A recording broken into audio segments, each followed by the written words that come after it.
Hi guys, storytelling na punta no. So kani siya nga story about ni siya sa unggoy ug sa buaya. Kini nga story guys pambata ni siya. Pero natay kapulutan nga aral. So ingon ani ni siya. Ang unggoy nagpuyo siya sa punuan sa mangga. Ang mangga puno kay naong bunga. Ang punuan sa mangga na siya na butang duol sa sapa. So didto ang unggoy magdula-dula, mukaon sa mangga. Kay tamis lagi kaayo ni. Sa kaadlaw, dihay nitong nga buaya. Nagpadaplin dito sa daplin. Nagsilong siya sa ilalom sa mangga. Ingon siya sa unggoy nga. Wala ko'y makuha nga isda karong adlaw. Nagigutom na kaayo ko. So ang unggoy, i-offer niya og mangga. Itagaan siyang mangga. Ingon ang unggoy nga kauna ni, tamis kaayo ni. Moto nga, ikaon sa buaya ang mangga. Yurot niya. Ug nagpasalamat siya sa kaayo sa unggoy. Ano to, nahimo silang higala. Amigo na kay sila. Kada adlaw moadto na dito ang buaya para makikita niya para po makakaon siya sa mangga. Sa kaadlaw, ngayon mangga ang buaya para dalon niya para sa iyang asawa. Sa mga to, nakadala siya og mangga. Uli niya dito sa iyang asawa. Pagabot dito, gikaon dayon sa iyang asawa. Pagkahuman og kaon sa asawa sa buaya, sa mangga, nakahuna-huna siya og plano. Ingon siya nga, kung ang unggoy kakaon sa mangga nga tamis kada adlaw, mamahimong tamis ug lami pod ang iyang kasing-kasing. So, niingon siya sa iyang hangbana nga, patya ang unggoy ug dalha nako ang iyang kasing-kasing.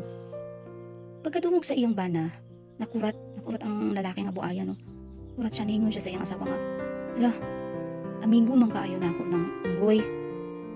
Pero wala gyud naminaw ang iyang asawa. So mao to nga, sunod na lang sa bana nga buaya ang mando sa iyang asawa. So mao to no, niadto siya sa sunod adlaw niadto siya sa unggoy. Ug giingnan niya nga, giimbitar ka sa akong asawa og panihapon. So mao to, kay wa man lagi kalibutan ang unggoy kung unsay plano nila no. So mao to nga, ning oo siya dayon, nisugot siya dayon. So nisakay siya sa likod sa buaya ug nagpadayon sila. Ingadto sila. So unto, nilangoy ang buaya, padulong na dito sa lipuyan sa iyang asawa. So, kadugayan nilang langoy, dito na sila sa lalom nga part. So, kadugayan nilang langoy, mupailalom na ang buaya. So, matiglom siya, ituyo niya para malumos ang buaya o mamatay. So, nahadlok na ang unggoy, no? Ingon siya nga. Ingon ang unggoy nga, ala tayong pa, dili ba ko kamao mo langoy? Malumos unya ko, unya mamatay ko.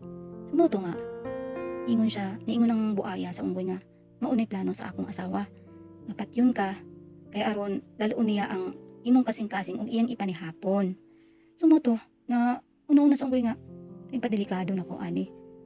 Nakahuna-una siya nga og plano para luwason niya ang iyang kaugalingon. So niingon ang unggoy sa buaya nga, nabili na akong kasing-kasing dito sa punuan sa mangga.